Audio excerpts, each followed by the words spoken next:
Welcome to the You Can't Afford Me podcast, where we skip the fluff and dive straight into the grind. Real entrepreneurs, real struggles, and the unfiltered journey behind success. Let's get into it. Hey guys, thanks for joining us on another episode of the You Can't Afford Me podcast. Guys, we got music royalty, R&B royalty is in the podcast space today. And me and his brother we've worked together on a couple of different projects. And as soon as I met him, it's like one of those guys, like you meet him and you're like, man, something special with this dude. He got something going on. He's going to continue to blow up. And every time I opened up my Instagram or Facebook, he's doing something major. So I want to introduce you guys to Alex. How you doing today, buddy? Great, man. What about you? Oh, doing good, man. Just trying to make $1 million and stay out the way, dude. Hey, same. So for those who don't know you, give everybody a quick 60-second rundown of who you are and what you do. Man, well, I am a kid from Blackstone, VA originally, town like 3,000 people. Dad's a pastor. Yep, we share that in common. PKs. You already know. And then my mom was a chemist. Now she's a speech pathologist. She's a career student. She loves learning and everything like that. So, grew up, started playing the keys at about 6 years old, and started producing at 14. Nice. And then I started taking this whole thing seriously, probably like the summer after I graduated from college, and I was like, I have the time to actually do this and everything like that. And here we are. Producer, nice. Songwriter, all that good stuff. Love it. So coming out of college, and tell everybody like the type of music that you do. Yeah, so I always say that my music is like a mix of jazz, hip hop, and soul. But it's pretty much like I pull from the best of all of the black music. That we make. So I can appreciate and find the art in any music. And so I pretty much pull from everything that I just like and create what I wish existed. Love it. So where'd you go to college at? I went to Radford University. Okay. Yeah. Not that far. You stayed in the area. Yeah. And then immediately after college, you made the decision that this is what you wanted to do. Well, I feel like the post-grad struggle made the decision for me because, I couldn't really find a job straight out of school. What were you majoring in school? Media production, actually. Okay. Yeah, so... actually did something in related fields, which is rare for most people. So, I had been like, maybe like 5 months I had been graduated, and I started working at Guitar Center. I started working there on accident, actually. Like, I was walked in with my dad. I was showing him some keyboard, and the manager walked by. He's like, "Hey, do you want to work here?" And I was like, "Sure, I'll take it." And yeah, man, from like then on, I got all types of discounts on the equipment and stuff in there, and I was able to put my studio together. And yeah, I was like, why not just do this and go full force? And I made a promise to myself that I was not gonna stop. I was gonna be consistent with it, and I was just gonna go just full force into it. So talk about how you've been able to survive during that time, because from my perspective, and I've known you less than a year, so I'm learning a lot about you today during this conversation. But a brother still got to eat. Yeah. So how did you make ends meet during that time? Man, like I actually had a day job like until last year. Like, nice. Actually, I worked in IT for like 5.5 years. Oh man. Yeah. I worked in IT for like 5.5 years while balancing everything else while it was growing. So you know a lot of that is like going to work, dealing with everything there, getting off work, and no matter how you feel, you have to go and do everything that you still have to do to make the music what it is, you know? And that goes for whatever your dream is or whatever. Yeah. You work 9 to 5 for somebody else and work 5 to 9 for yourself. Exactly. And that's 24/7 too. Yeah. You know what I'm saying? Like whatever you have to, there were times where, I had to handle something at work for music. You know what I'm saying? Like whether it be like with my catalog, I get a call. It's like, hey, you need to go post this right now or like whatever. Like, yeah. So, yeah, man, like I had a day job like all the way up until like the beginning of last year. So talk about that, Yeah. because so we're both creatives, just Mhm. in different sectors. For sure. But when I got the entrepreneurial bug and I started Yeah. building businesses on the side, Yeah. it was ripping my soul out of my body having to go work for this other job. Oh man. I could not wait till 5 o'clock came and I could get out there and actually focus on what I want to do. So Exactly. talk about what that was like for you working in IT. IT Yeah. is the complete opposite For of sure. what you do now. For sure. So talk about having all this music and ideas and Yeah. things going on, and you still Yeah. sitting there having to click on the keyboard. Man, like what the crazy thing is like I was in the office being recognized by people, which adds a whole other level. Man, I remember my last job, the very first day I started. Yeah. There was a cafe where you can go and get your breakfast, lunch. Yeah. I went in to get breakfast and grab something, and I'm in line, and I hear "No way!" and I look behind me, and it's this guy. He's like, "Yo, I was just listening to you in the car." Like, oh, I was like, "Yo, okay, Dang. like that's crazy." And then as like time went on, more people found out and everything like that. So what did you take from that one moment? Because I remember the Yeah, first time like someone called me out that yeah, I didn't know personally. Like, man, I've been seeing you all over social media. Da, da, da. yeah, What did that do for you? Because for me, yeah, at the time, like I was still struggling trying to yeah, build my empire, yeah, and it solidified to me what I was doing. It's like, oh, yeah. okay, I'm actually making a dent in this. Yeah, like to me it showed me that like no matter where you are, you don't know who's actually inspired by what you're making. Hmm. Um like it always amazes me, it still amazes me, like I don't think the feeling ever gets old or you get used to it Yeah. like that like people really connect with like what you're doing, Hmm. especially at work. Yeah. Like somebody you've never seen before, and yeah, like that kept happening. And as more people started to find out, um, most people were cool though. Like you'll really find like if you put something out into the world that like a lot of people like and things like Hmm. that, like people are very helpful. Like Yeah. people are very helpful, especially when they see something inside you that they want to do. 1,000%. Like, because a lot of people at your day job have other things that they want to do. Yeah. Oh, one They hundred have other percent. things that they want to do. They have passions outside of work and everything like that. Yep. So it was dope to see that like first and foremost that I always love meeting like supporters. Like I always Hmm. love like actually meeting them in person. Yeah. But it was off-putting to see that like to experience that like actually in the office. Yeah. Like Oh, I'm sure. yeah, yeah, I'm yeah, sure. for sure. And talk about the grind of it, because I Yeah. feel, and this is just, I've interviewed certain people in the Mhm. music industry, Yeah. and just as a fan, what I've seen from afar, Mhm. it seems like probably one of the, when I say this, Yeah. I don't mean the individuals themselves, but it's Yeah. probably one of the dirtiest businesses in terms of like you can get Oh, screwed left, right, up, down. yeah. Like how much I remember Snoop Dogg saying, I think when Spotify and streaming and all that got big, Mhm. obviously Snoop Dogg's one of the biggest artists in the world. Yeah. Yeah. Um, and he was saying something like, man, he had like 100 million streams and he got a check for like 40 G's or something from Spotify. It's like Yeah. something dumb. Yeah. So talk about like the struggle Oh as man. you're like building your catalog and you're doing all this stuff. Like, Yeah. how is it like coming up in the music industry?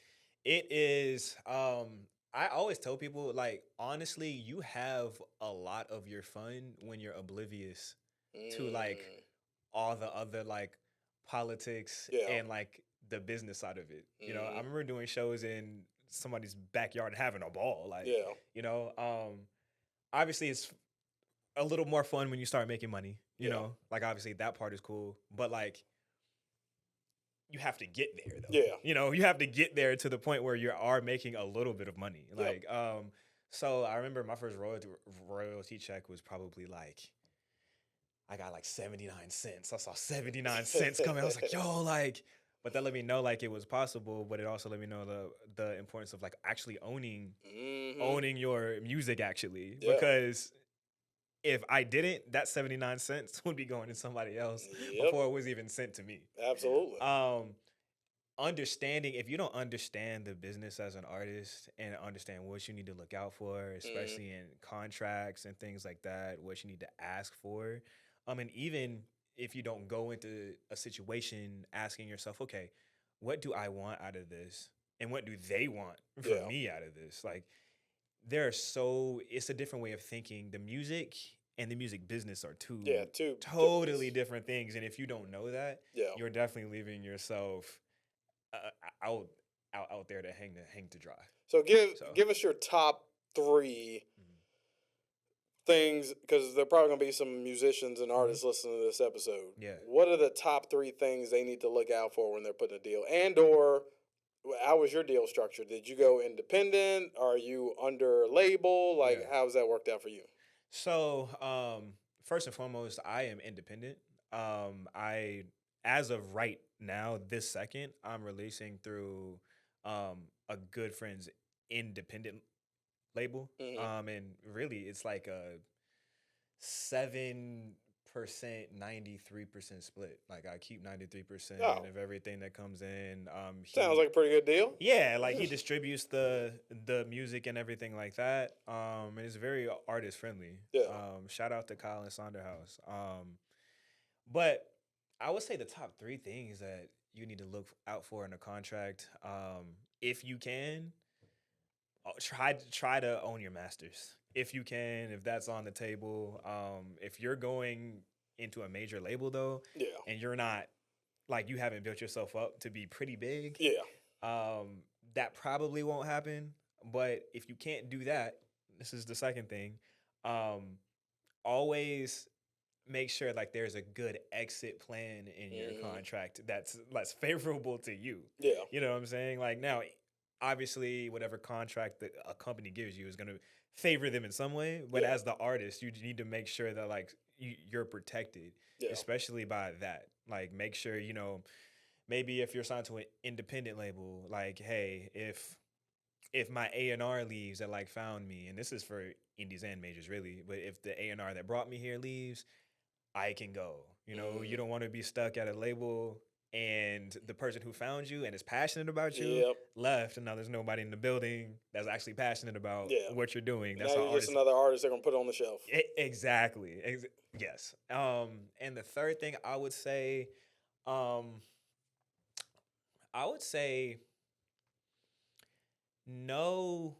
what you're looking for. What you're looking for as an artist, what you feel that you need, that's going to determine what deals you even really take seriously. Yeah. If somebody can throw, it's like, hey, we're going to throw $1 million at you, right? But you don't look at the contract and realize like, oh, they own my name. And they own my music. I was going to ask you about that. Like, owning your likeness and face and voice and all that stuff. They can slip that stuff into contracts, and if you don't look at it, you will never know. And I think that you really do hear the stories about, like, you know, the predators in the music industry, and that's 1,000% true, right? But a lot of it is like, you as an artist, like, it's your responsibility to be kind of like looking out and being the vigilant one and protecting yourself from it. I mean, in business, you know, the other entity in business is going to be like, hey, by the way, we threw this in, and, you know, it's not going to be too favorable to you, but we just wanted to let you know. Yeah. They're throwing stuff in there hoping you ain't going to see it. Yeah. That's not really how that works. So are you going through agreements on your own? Do you work with an attorney? Like, so the first thing I'll do is have Will look at things. And usually he'll catch something in the first, you know, like within the first like 3 times that he looks at something. If it's something that, you know, we feel like we need like another pair of eyes to like really understand and everything like that, we'll definitely take it to an entertainment lawyer. If you're signing anything that's like really big in your career or that's gonna like lock you in for a period of time, you definitely need to have a lawyer look that over. You don't want to be stuck in something for even honestly like a year that you didn't understand, and then you start going through things and you can't get out of it. Like, that's not, you don't want to be in that situation. But I feel like artists have a little bit more control now than they used to. So like, as you mentioned that, like, I'm thinking of like Frank Ocean comes to mind, Oh yeah, where he just like he won. at midnight just dropped a bunch of albums. Like, all right, I Man. fulfilled my contract, I'm out. Yeah. And then the labels sure. waking up the next morning and realize they just lost one of their biggest artists. Yeah. And I think that's similar to what Drake just recently did Yeah. with dropping those 3 albums For at, sure. at one time. Yeah. So, like, because in my head, I'm thinking, the average person is probably thinking this too, because most of us don't fully understand what goes on in the music industry. Yeah. Is there really, what's the need for a label? Because I'm like, as a creative myself, I can put something on YouTube, SoundCloud, Yeah. Instagram, TikTok, and blow up from there. Like, why do I need the backing of the industry? Honestly, and this is the reality of it, right? Like, for a major label, right, to give you the type of money that you're really gonna want, right? Mm-hmm. You have to be big already. Yeah. Like, you have to be big already. You have to be big to the point where you're making a considerable amount of money already. Mm-hmm. So, to be honest, they want you to not need them to even really approach you. They need you more than you need them. Deal. Yeah, yeah. At that point, so you really don't need them. But if you want to scale your career to a certain point, because they still have the resources and the relationships and stuff like that with the Spotify's and Apple Musics, and can make certain things move for you. That's where a major label can come into play. They can kind of scale what you're already doing, but they don't really, for the most part, other than a few special cases that I've seen. They don't develop artists anymore. It's not like, Berry Gordy finds you singing in a bar, and then they teach you how to dance and work on media training. Obviously, a lot of musicians don't have media training anymore. Like, we can say that for sure. It's clear and evident the ones who don't. For sure. They're not doing all that stuff anymore. They're not helping you navigate or even really understand. Like, that's really all on you. And it's good that artists have more control, but in having more control, you have to kind of like really do the research at that point as to like what you want your career to look like in 20 years even. Like, you got to be really thinking like, you got to act as an entrepreneur. And that's exactly what it is. That's literally what it is. So what do you take a page out of guys like, because when I hear no major label, first 2 artists that are some of my favorite that come to mind, Tech Nine the rapper. Tech Nine. I mean, he is crazy. Insane career, never had a major label backing him. And then the most recent one that's at the top of the list for me is Chance the Rapper. Oh, like, yeah, for sure. Chance took it to a whole nother level without the backing. Yeah. So when you look at your career and where you're at today, do you want more of a path like what Taylor Swift and Drake took, or do you want more of a path of what Tech Nine and Chance the Rapper did? I think that I would like my career to, if I had to choose one of those artists that you listed, I think that I've been able to look at the leverage that Drake has built. It's like he has insane leverage in the industry. LeBron James of music. For sure. You know what? That's pretty accurate. Because Bron can make his own deal. Hey, I'm coming to the Lakers, but I need this, that, and the other. For sure. I like the kind of leverage that Drake has, but also understanding that he started kind of with the majors and kind of built that up over time, and he was able to build that leverage.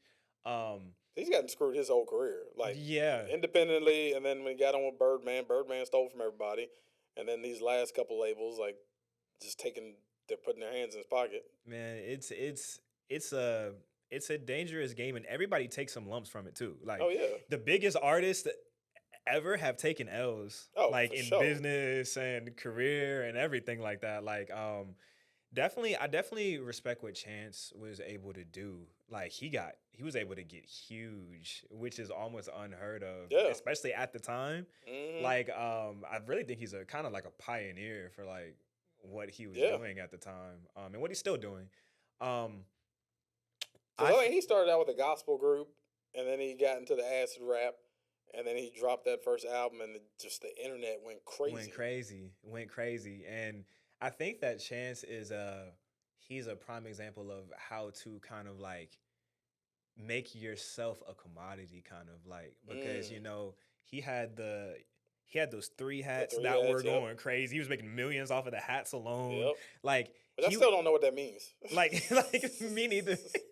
That's the crazy thing. Like you just see it. You just saw it on him. But like he was kind of like a masterclass on kind of like, how to build a world around yourself, essentially, which now present day for an independent artist, just how things work, it's make yourself the brand. Exactly. If you brand yourself, and I tell this to people all the time, whether it's I'm talking to an organization, a business, I'm like, the founder needs to be branded first. Yes. If you work for somebody else, you need to have your own brand. If I worked for somebody else full time, I would want to have a brand big enough that other companies are reaching out to me on LinkedIn, Facebook, and Instagram, being like, hey, whatever they're paying you over there, we'll double it. We want you over here. Yeah. Like, just building a brand just gives you so much leverage, so much power to be able to do. Even in relationships, like if you're looking for a spouse or somebody, the more eyeballs you have on you, the more clout you have, the bigger pool that you have to draw from. Yeah. Same thing in the business world, same thing with deals that are going to come to you. Like, honestly, a lot of the stuff, and this is what I've learned just like on the music business side, like music business is just business in general, first and foremost. Like, I've learned that like principles that you learn from those things really do translate to life, like you're saying. Like, you know what I'm saying? Just like realizing like, showing value and, being of service to other people really does help you in the long run. Like, it really does. Like, it does behoove you to connect with people. Yes. And, relationships honestly, are the capital. Relationships are the real capital. Like, as long as you have great relationships, you can fall down however many times and you will be good because you have great relationships. Yeah, like, somebody will be there to catch you. 1,000%. Yeah. So that's one of the biggest things I think that I've learned. I heard this quote. This quote has been resonating with me the last few weeks. I heard someone say, because you get to these points in your career, your business, whatever it is, and like you feel like you're supposed to be at the next tier and you're not there yet. Yeah. And I heard this guy say, he said, if God is making you wait, then do what waiters do and serve. 1,000%. Oh, jeez, that hit me in the gut, man. Yeah. It's like, like if it's your time, it's not your moment yet, go out and see how you can serve others, and your time's going to come from behaving that way. Let me transition over to your social media. So you got a great presence online. Talk about the come up of that. Yeah. So before, like, when did you like start going hard on social media? Because a lot of people will see someone who has, I don't know how many followers you got on Instagram, like 20-some thousand or something like that. I think I'm at like 16K right now. Somewhere around there, yeah. But like people will look at that and be like, oh man, like this got blown up, like must have been easy. He just had one video go viral. Talk about the work you put into your growing your social platforms. Yeah, so I actually came in kind of early on like the way of thinking. So I remember it was like April 2017, I want to say, and I was sitting on my bed in my parents' house, and I was like, I looked at my phone and I realized I was like, I've just been scrolling on social media. I was like, I could just, I was like, I could just use Instagram to just like, that'll be my resume. Yeah. Like, you know what I'm saying? So at that point, like I decided to get just super consistent on there. That's when I started to figure stuff out like branding and things like that. Like, now, when you say consistent, let's define that for people listening.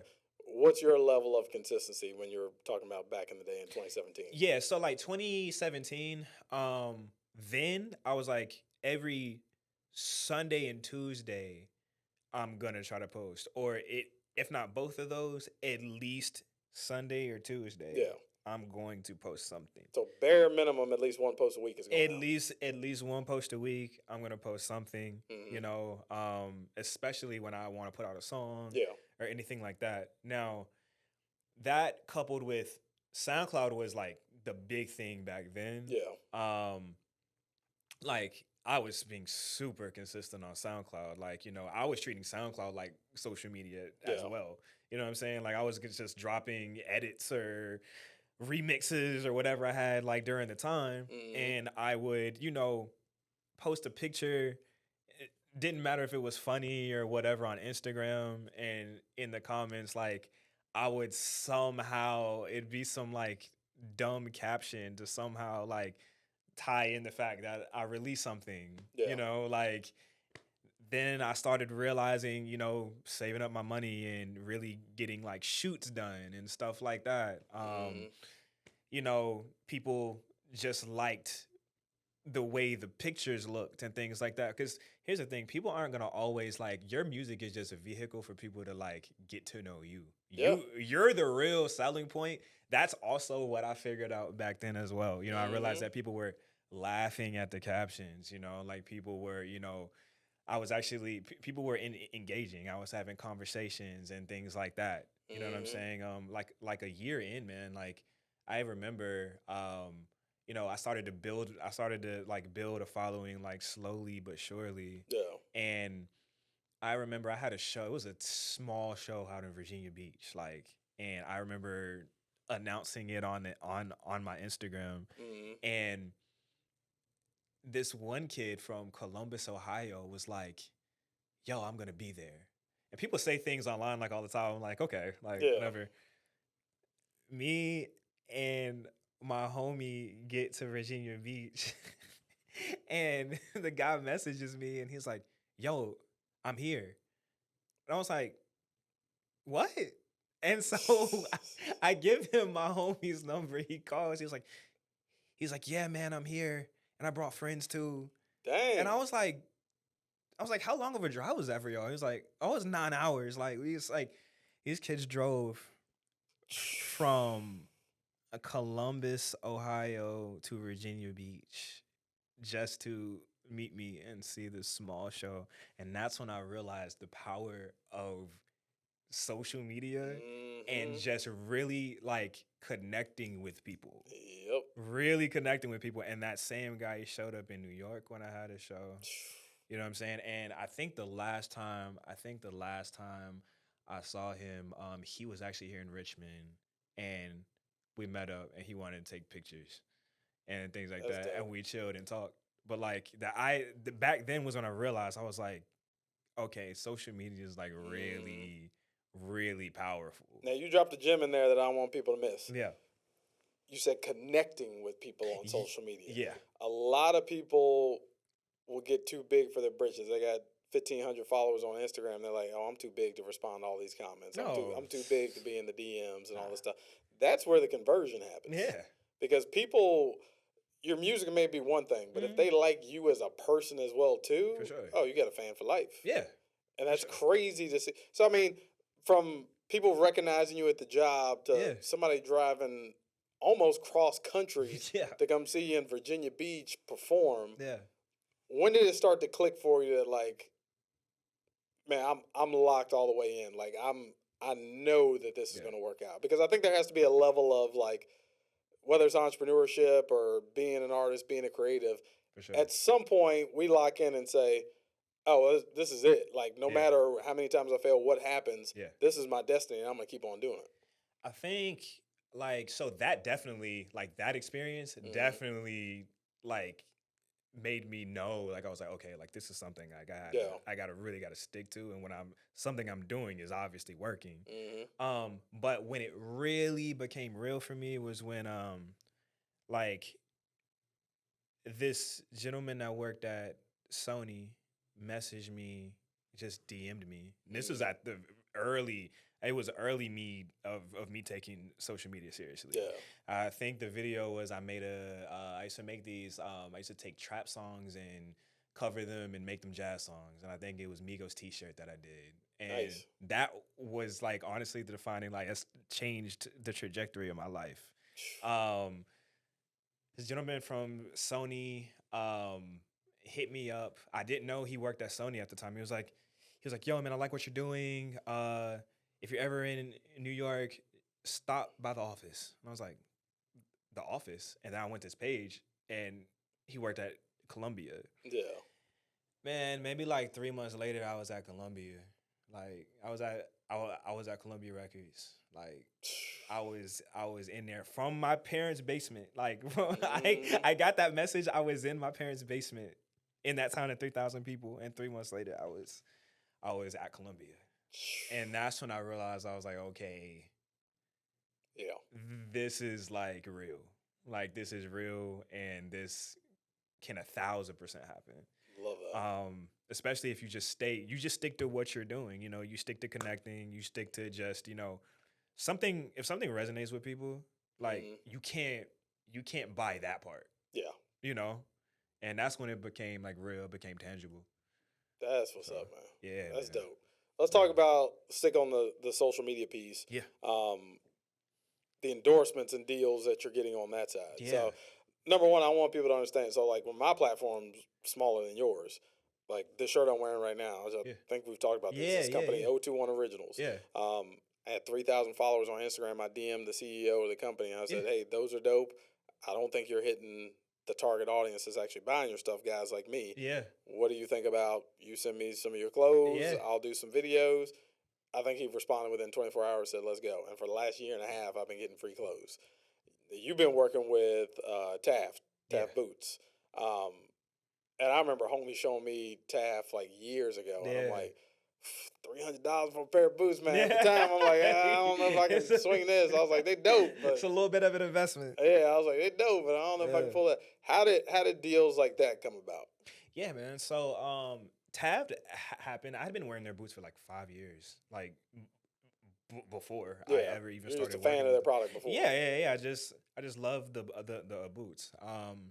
But Will and I put together a shoot. One of his interns, Josh, actually shot it. This was actually the beginning of last year. It's like April of last year, actually. And we did it. I was like, yo, like this shoot is dope, whatever. And I posted a carousel on Instagram. Once again, it just goes back into tying in your interest and everything like that.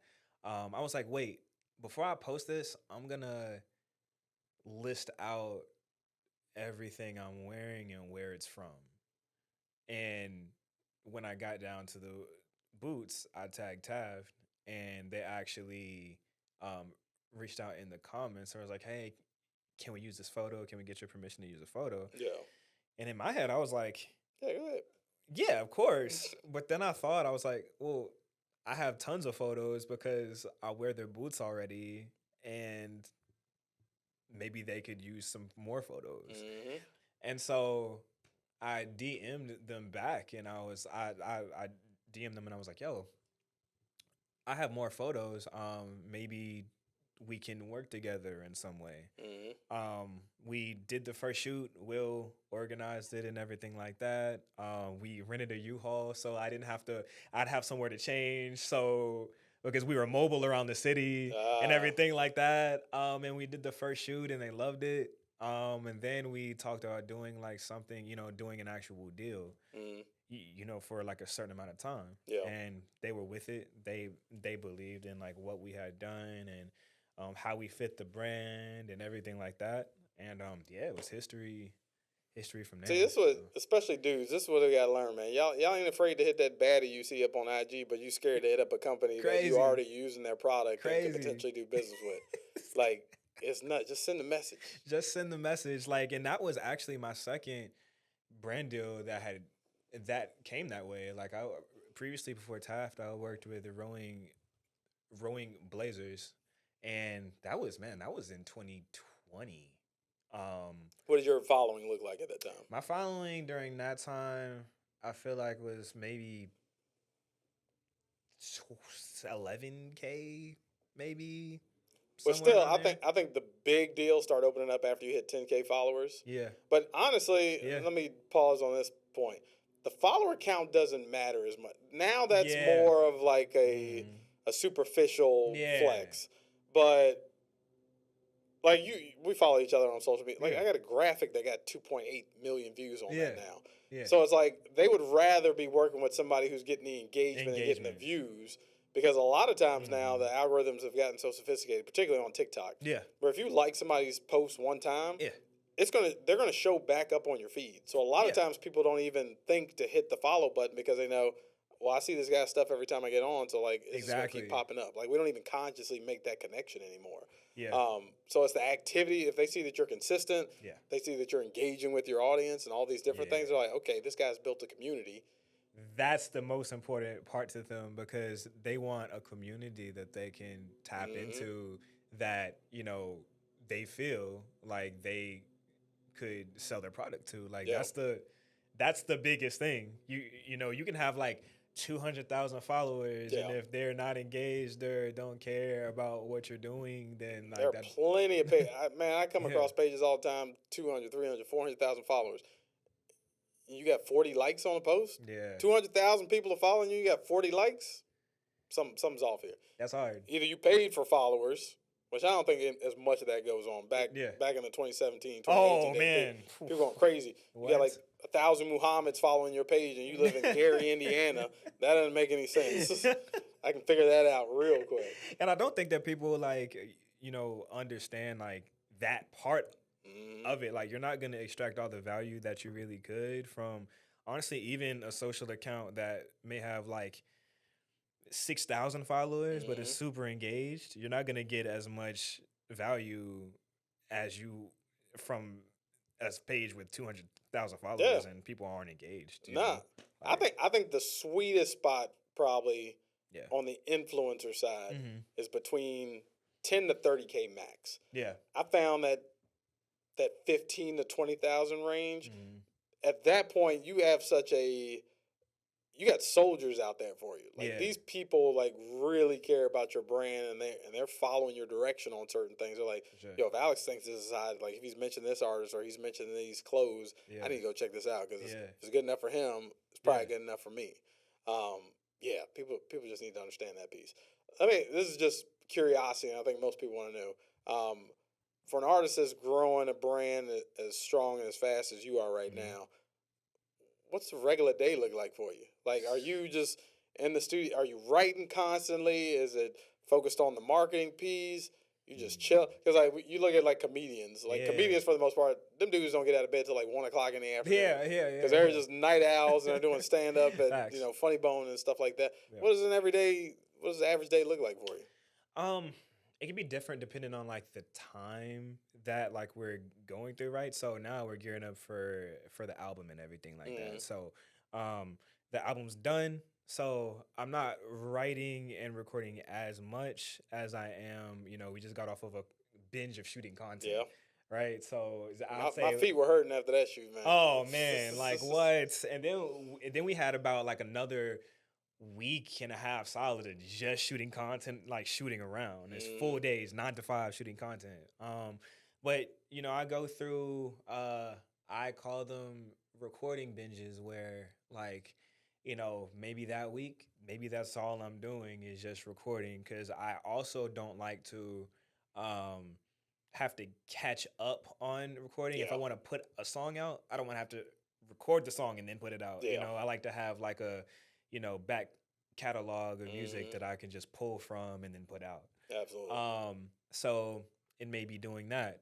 We're starting to do more sync stuff and starting to work with more brands on the music side. So it may be tailored towards that, right? And I was actually talking to my wife. I'm at the point where I'm actually starting to have to, really utilize a calendar. Yeah. And really get organized. And that just goes back into the thing of like, this whole thing is a business. Yeah. And the bigger things go, the more things that you do, you have to actually start treating it like one. Because if you don't, you're gonna treat it like a hobby. You're gonna get paid like it's a hobby. You're gonna get paid like it's a hobby. And if you're starting to make money and you're still treating it like a hobby, you're eventually not gonna make as much money anymore. So just being organized and things like that helps. But as of right now, it really depends on what the overall objective is. Now I try to get in and record, choose a day to record, at least once a week, once or twice a week, just to keep the pen sharp. And because songwriting is really like a muscle. I try to explain this all the time. It's really like a muscle. The more you do it, the better you'll be at it. Yep. But yeah, I do try to put certain hours on myself now, though. Like between 9 to 5, I need to be like my most productive, and then an idea will come to me like late at night or whatever, and I have a home studio which has increased my productivity. Yeah. Like I couldn't imagine not having a studio like in my home. Yeah. I can go do that stuff, but between 9 to 5, I'm always doing something then, to Love try it. to keep that normalcy. Two last questions for you as we wrap up. One, first, let me ask this one. How does it feel to be living in your purpose right now? Because you are, and I have to constantly remind myself of this, is like you're number one living the life that you once prayed for. Yes. We have to honor those moments that we're at in the stages of our journey. 1,000%. But two, there are other people looking at you and they're like, man, you're living out their dream. Like, I don't care what you look like physically, you have someone's dream body. You have someone's dream job. You have someone's dream woman. All that. You live in their dream city. 1,000%. All those things. What is it like for you at this moment to start getting into music at the age of 9? Yeah. And to now be living in this, and this is your career. What are you doing? Like, how does it feel to be in this moment? Oh, it feels surreal. And the times where things are hard, like that's what drives me. You know, thinking back to when I was a kid, or like a teenager, and like really wanted to do a lot of the stuff I'm doing now. Yeah. Thinking back to that and thinking about when I it was literally just a dream. That pushes me. Shout out to Biggie. Shout out to Biggie. That kind of keeps me in check at times too. It kind of keeps me in check because I realize a lot of this stuff, not many people do this, man. Like not many people have an idea, set out to really do it, and it actually works. Yeah. And you actually see it work. That's a very small percentage of people. It's like being an athlete. Yeah, literally. Like the percentage of people that have existed in humanity that actually get to start for an NFL franchise. It's crazy. It's the 1% of the 1% of the 1%. Tiny, man. Yeah.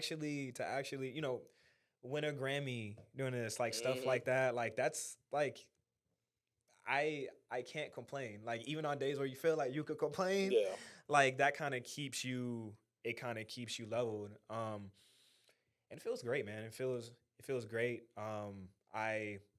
You get a chance to inspire people. Yep. You get a chance to really show people that they can do whatever they want. I'm no different. I'm no different than anybody else. I just chose to just go do it and continue to do it because. This thing is like this, man. Like business is like this. It's like the stock market. It's like the stock market. Up, down, up, down, up, down. But the right stock, even though it has its dips, is still consistently going higher and higher. You only have to be right once, man. That's it. That's what, you only have to be right once. That's what people miss out on, man. Like you don't have to knock it out the park every time you step up to the plate. No, you're not going to. Yeah. You just need that one home run to be able to make it to the big leagues. Like, that's all it is. Yeah.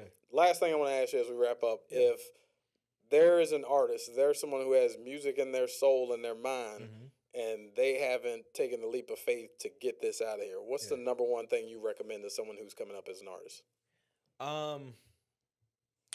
I would recommend to just start somewhere, just start somewhere. Like, learn everything you can about recording yourself. Yeah. Start with that laptop and maybe that USB mic, learn the basics, ask yourself, do you really love it? If it's something that you just feel like you can't live without, it's in your head. That's how I was. Like, I was like, I was going to do this for free anyway, because I have music in my head constantly. Yeah. If that's you, just go ahead and do it. If you don't, you're going to regret it for the rest of your life. As like we were saying, you're going to be sitting in that 9 to 5. Like, even if it didn't work out and you tried it, you can have that kind of at least I went for it. Yeah, at least I went for it. But if you're sitting somewhere, you're never gonna be happy because you just didn't even give yourself a chance. So that would be my advice: give yourself a chance, learn the basics, and really do your research. Research the business, because if you want to make a career out of it, you're gonna be in the business. Love it. Yeah. Love it, man. This was an awesome interview. People want to find you, follow you on social media. Of course. Shout out the spots they can go find you. For sure. You can find me on Easy Alex Mack. Easy, like easy, the word spelled out. Easy like Sunday morning. Easy like Sunday morning. Is that Lionel Richie? Yep. Facts. Easy Alex, Alex, Mac, Mack, and that's me on everything. So Perfect. Appreciate you being here, brother. This is long man. overdue, man. Thank you for having me, man. Absolutely. Yes, sir. We'll see you guys on the next episode.